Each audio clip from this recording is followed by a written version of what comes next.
Salam sejahtera Malaysia, denyut nadi suara rakyat bergema di channel ini. Jangan lupa tekan butang subscribe, like dan share. Malaysia kita punya, cintai Malaysiaku, kita jaga kita.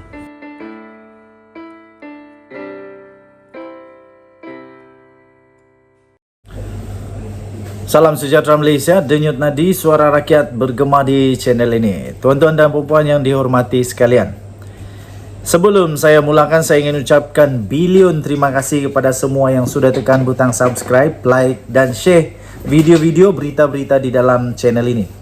Tuan-tuan dan puan, bagi anda yang belum lagi tekan butang subscribe, saya mohon untuk tekanlah butang subscribe, like dan share.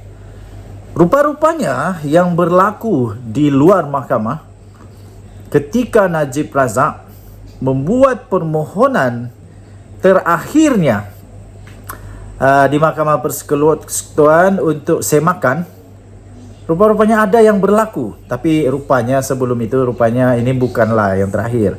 Ada lagi peluang Najib rupa-rupanya. Tapi yang menarik perhatian kita ialah memang penyokong-penyokong Najib Razak tetap tak boleh terima, tetap percaya Najib Razak tidak bersalah.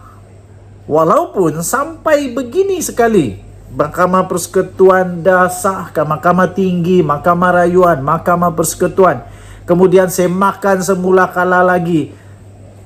Tapi rupa-rupanya penyokong-penyokong Najib tetap setia. Tahniah diucapkan pada Najib Razak. Penyokong Najib Razak sangat sebab ketika Najib gagal dalam rayuan semakannya tadi.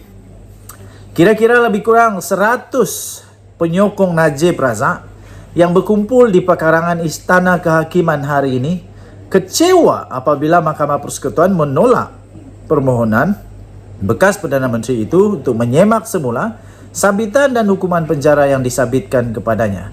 Kenapa perlu kecewa? Itulah undang-undang. Itulah yang betul.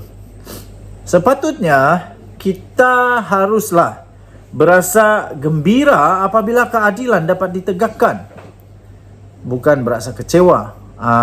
Apa boleh buat, Najib Razak memang bersalah, dan sekarang pun dia sudah salah.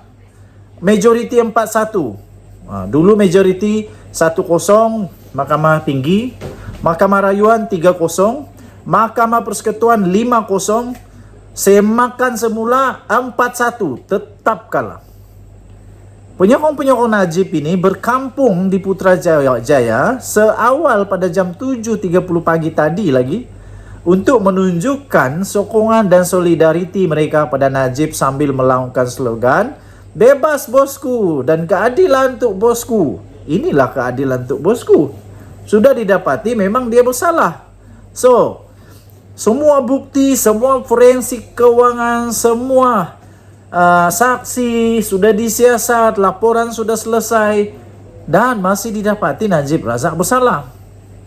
Jadi memanglah kita sedih, memanglah, tapi kita haruslah bersetuju bahawa inilah keputusannya. Tidak ada lagi alasan yang boleh dibuat, sebab semuanya berjalan dengan betul. Tuan-tuan dan puan, Najib Razak akan merengkok di penjara 12 tahun sah, kecuali ada pengampunan.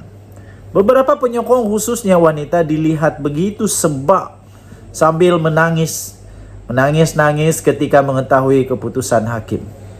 Bagi mereka, Najib merupakan insan yang banyak berjasa kepada rakyat dan negara, sudah dizalimi oleh kerajaan kerana mendakwanya di mahkamah. Itu bukan dizalimi, itu keadilan harus ditegakkan kerana kita berpandukan kepada rukun negara, kedaulatan undang-undang. Nothing is above the law. Tiada siapa yang boleh lebih tinggi daripada undang-undang. Terdahulu 4 daripada 5 panel hakim Mahkamah Persekutuan telah majoriti menolak permohonan semakan Najib terhadap sabitan dan hukuman kepadanya. 4 hakim membuat keputusan menolak permohonan itu, manakala seorang lagi sebaliknya. Penghakiman hari ini selari dengan keputusan yang dibuat oleh panel hakim yang dipengerusikan sendiri oleh Ketua Hakim Negara Malaysia Tengku Maimun Tuan Mat pada 23 Ogos tahun lalu, yang telah pun mengekalkan sabitan bersalah dan hukuman penjara selama 12 tahun serta denda 210 juta ringgit kepada Najib Razak. Sementara itu, seorang penyokong berkata, keputusan pada hari ini itu menunjukkan kerajaan zalim terhadap bekas Perdana Menteri itu. Saya harap penyokong-penyokong ini jangan terlalu takzub dengan Najib Razak, sehingga nanti silap-silap nanti dia boleh diambil tindakan sebagai menghina mahkamah pula. Jangan cari masalah. Yang bagusnya perlu sokong apa yang dilakukan oleh mahkamah, dan mahkamah sudah buat yang terbaik. Hakim-hakim buat keputusan berdasarkan kepada bukti, berdasarkan kepada saksi, berdasarkan kepada semua mengikut lunas Undang-Undang Negara Malaysia. Wanita yang hanya dikenali sebagai Hajar Rabiha itu mendakwa datang dari Sungai Buloh. Dia turut bertanya kepada bekas Ketua Pegawai Eksekutif SRC International Sdn Bhd, Nik Faisal Arif Kamil, bekas Gubernur Bank Negara Malaysia Zeti Akhtar Aziz, bekas Menteri Keuangan Nur Mohamed Yaakob, dan warga Malaysia dalam buruan Jolo tidak dibicara. Katanya, sedangkan Jolo rakyat Malaysia, tapi kenapa Kuwait pula jatuhkan hukuman? Sepatutnya bawa dia balik ke Malaysia, katanya. Biar Malaysia yang jatuhkan hukuman. Kenapa Najib yang kena, katanya? Yalah, sebab Najib bersalah. Jolo, mahkamah di Kuwait tidak semestinya sama dengan mahkamah di Malaysia punya cara perjalanan. Jadi, mungkin di Malaysia perlu untuk orang itu ada. Mungkin saja, saya pun tak pasti. Saya bukan pelajar undang-undang dan saya pun bukan peguam. Tapi yang saya yakin 120 juta % adalah Najib bersalah. Kenapa?